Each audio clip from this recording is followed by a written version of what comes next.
Christos anesti ek nekron thanaton patisas, και της εν της μνήμας εις ζωήν χαρισάμενος.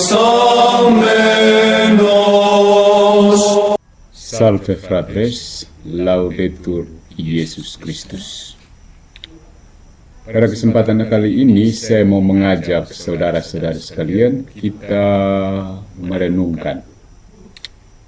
Saya mengajak kita untuk kuliah metafisika sedikit ya. Tidak sampai 1 SKS. Beberapa menit dengan filsafat klasik, metafisika klasik.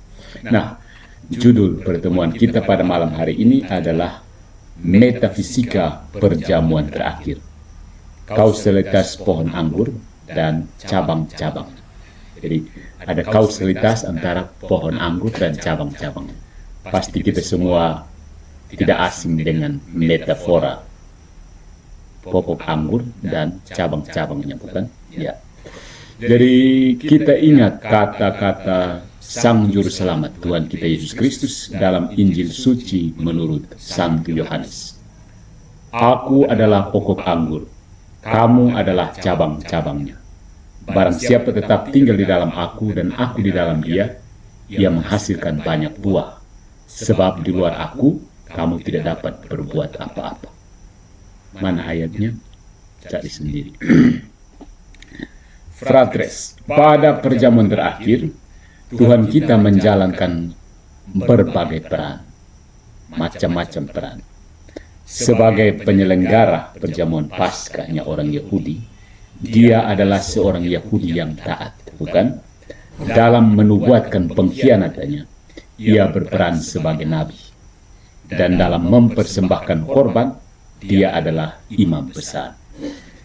Dia menjadi sahabat yang mengucapkan salam perpisahan kepada para rasulnya, sekaligus bertindak sebagai pelayan yang membasuh kaki mereka. Begitu banyak peran yang ia emban malam itu, sehingga pada satu titik dia bahkan menjadi penengah, mediator ya, juri, wasit dalam perselisihan antara para murid tentang siapa yang terbesar di antara mereka. Dia membiarkan Yohanes bersandar di dadanya, seolah menjadi sandaran bagi murid yang dikasihinya. Tetapi ada satu peran yang sering kali luput dari perhatian kita, atau bahkan tidak terpikirkan sama sekali ya. Peran Tuhan Yesus pada malam itu, pada malam perpisahan. Perannya sebagai apa?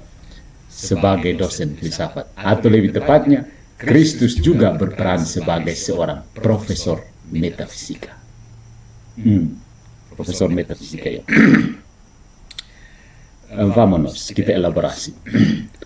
Aku adalah pokok anggur, I am the vine. Kamu adalah carang-carang. Aku, kamu. Me, you, I, and you. Akulah pokok anggur, kamu adalah cabang-cabangnya. Pernyataan ini selain bersifat teologis, ya tentu saja, juga menyampaikan ajaran metafisika yang mendalam. Metafisika. Meta melampaui yang fisik. Ya. Yesus mengajarkan prinsip ya, yang kelak akan disebut oleh Santo Thomas Aquinas sebagai penyebab pertama dan kedua. Causa prima dan causa secunda. Causa prima, penyebab pertama, causa secunda, penyebab kedua. Tuhan sebagai penyebab pertama, causa prima, diibaratkan sebagai pokok anggur. Sedangkan kita, ya, kita ini, saya dan Anda, adalah penyebab kedua, causa secunda, yakni cabang-cabang dari pohon anggur tersebut. Ini adalah ilustrasi yang cukup sederhana ya, tetapi begitu mendalam. How deep it is, how deep is it. Ya. Sehingga ilustrasi yang sederhana ini mampu menjawab berbagai pertanyaan besar dalam filsafat dan teologi, termasuk tentang apa sih ya?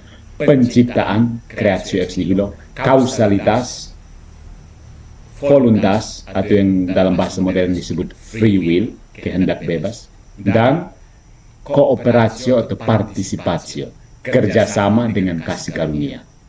Jadi dua konsep metafisika yang muncul di sini adalah creatio, penciptaan, kausalitas, penyebab, voluntas, kehendak bebas, dan participatio, kerjasama dengan kasih karunia. Menarik bukan? Ya, kita mulai dari doktrin tentang penciptaan atau creatio. Ya, orang-orang Kristen percaya akan doktrin creatio ex nihilo. Sebenarnya menurut saya creatio ex nihilo itu redundant ya. Creatio itu pasti ex nihilo. Jadi tidak perlu creatio ex nihilo. Creatio itu pasti ex nihilo. Kalau tidak ex nihilo itu bukan creatio, begitu ya. Tapi sudahlah. Kita mulai dengan doktrin creatio. Beberapa pemikir teistik, pemikir yang percaya bahwa ada Tuhan, berpendapat bahwa Tuhan harus mengambil dari sebagian keberadaannya supaya ciptaan itu bisa ada. Jadi keberadaan Tuhan kan utuh, sempurna. Jadi Tuhan harus ambil sebagian dari keberadaannya supaya ada ciptaan. Benarkah demikian? Ya. Tetapi dalam tradisi Kristen, pandangan ini keliru. Tuhan tidak mengambil sesuatu dari dirinya untuk mencari ciptaan. Tuhan tidak perlu mengurangi keberadaannya untuk menciptakan, karena keberadaannya tidak bersifat spasial atau material, tentu saja bukan. Melainkan keberadaan yang mutlak, absolut. Al-wujud, al-khaliq, al-wujud. Ada istilah pakai bahasa Arab yang saya senang mendengarnya. Al-wujud, al-khaliq, al-wajib, al-wujud, ya. Wajib wujud. Ya. Jadi kita bisa ada, I am, hanya dengan berpartisipasi, mengambil bagian di dalam keberadaan Tuhan. Saya bisa ada dengan berpartisipasi dalam keberadaan Tuhan. Ya. Metafora pokok anggur membantu kita untuk memahami hal ini. Jadi pokok anggur, bayangkan pokok anggur. Kita di Kupang memang mencari pokok anggur agak sulit ya. Sudah bayangkan pohon asam. Bisa ke tidak pohon asam? Pokok anggur adalah substansi yang berdiri sendiri ya. Satu pokok anggur itu substansi, sesuatu yang bisa berdiri sendiri. Sedangkan cabang tidak memiliki eksistensi independen. Tidak punya keberadaan yang terpisah. Dia tidak bisa terpisah dari pohon anggur. Tanpa pohon anggur tidak ada cabang kan? Tapi tanpa cabang pohon anggur tetap ada. Ya. Jadi cabang tidak punya eksistensi yang independen. Dia hanya ada sejauh dia terhubung dengan pokok anggur. Demikian juga Tuhan dan makhluk tidak berada pada tingkat keberadaan yang sama. Ya. Kita hanya ada karena Tuhan menghendaki kita untuk ada. Tuhan mau supaya kita ada. Kita tidak wajib ada sih. Tuhan mau, maka kita ada. Inilah sebabnya mengapa Tuhan mengatakan dalam satu penampakan kepada Santa Caterina dari Siena, akulah dia yang ada, engkau adalah dia yang bukan. Sekali lagi, aku adalah dia yang ada, engkau adalah dia yang bukan.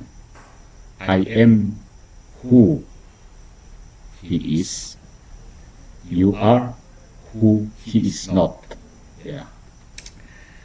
Bisa tangkap sampai sini ya. Jadi Tuhan ada dan kita bisa ada karena kemauan Tuhan. Tuhan mau memberi kita keberadaan. Dalam diri Tuhan ada esensi dan eksistensi. Itu esensinya sama dengan eksistensi. Manusia ada esensi kemanusiaan, tapi supaya bisa ada sebagai manusia, Tuhan harus memberinya eksistensi. Atau dengan kata lain, esensi kemanusiaan ini berpartisipasi dalam eksistensi Tuhan.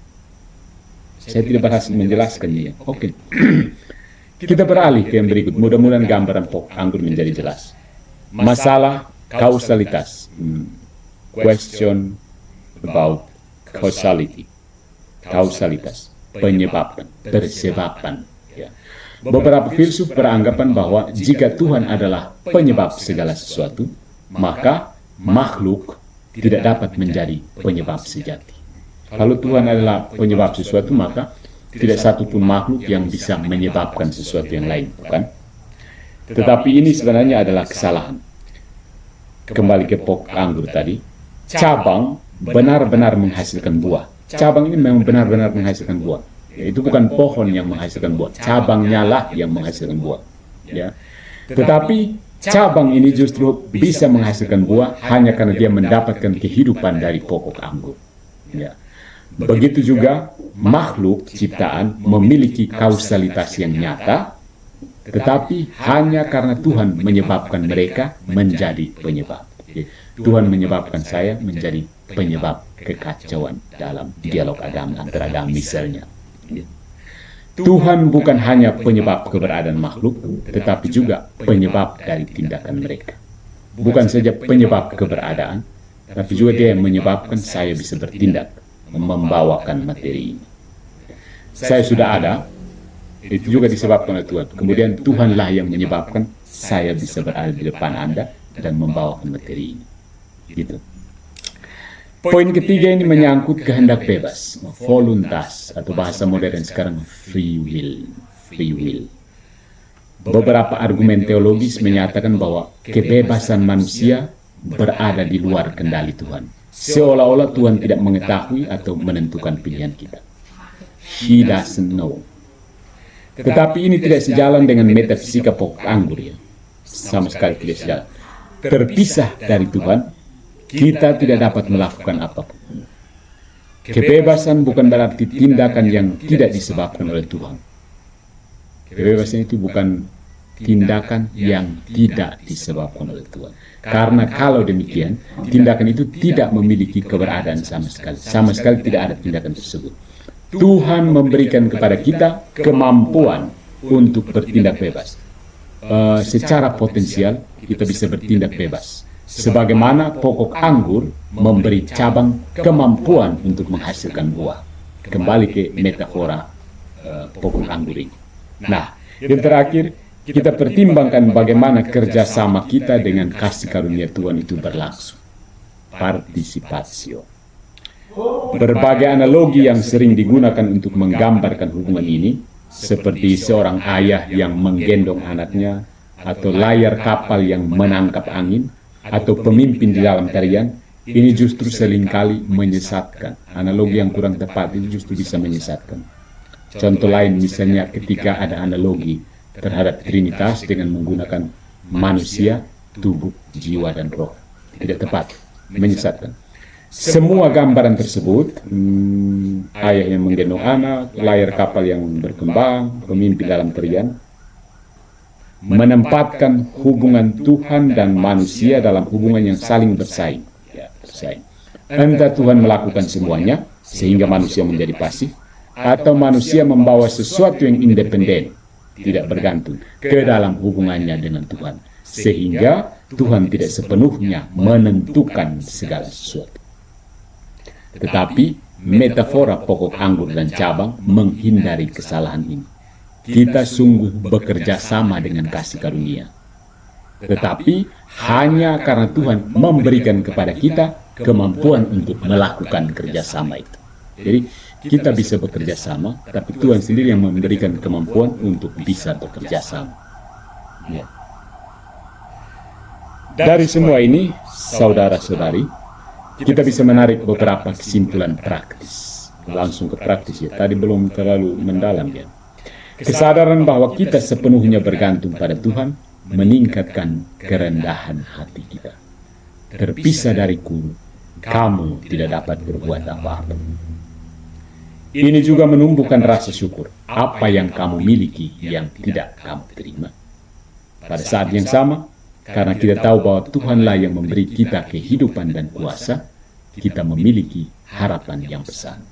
Mintalah apa saja yang kamu kehendaki, dan itu akan diberikan kepadamu. Akhirnya, kita didorong untuk hidup dalam kemurahan hati. Barang siapa percaya kepadaku, akan melakukan pekerjaan-pekerjaan yang aku lakukan, bahkan yang lebih besar dari itu. Tanpa Tuhan, saudara-saudari, kita bukan apa-apa. Bersama Tuhan, kita lebih dari yang pernah kita bayangkan. Kita adalah milik Tuhan. Kita adalah bagian dari keberadaannya. Sebagaimana dikatakan oleh Santo Petrus, Paus pertama, kuasa ilahinya telah menganugerahkan kepada kita segala sesuatu yang berkenan dengan kehidupan dan kesalehan. Sehingga dengan itu kamu dapat mengambil bagian dalam kodrat ilahi. Akulah pokok anggur, kamu adalah cabang-cabangnya. Barang siapa tetap tinggal di dalam aku dan aku di dalam dia, ia akan menghasilkan banyak buah. Sekali lagi ini menegaskan tentang kreasio, menegaskan tentang voluntas, kausalitas, dan partisipasio. Ada komentar?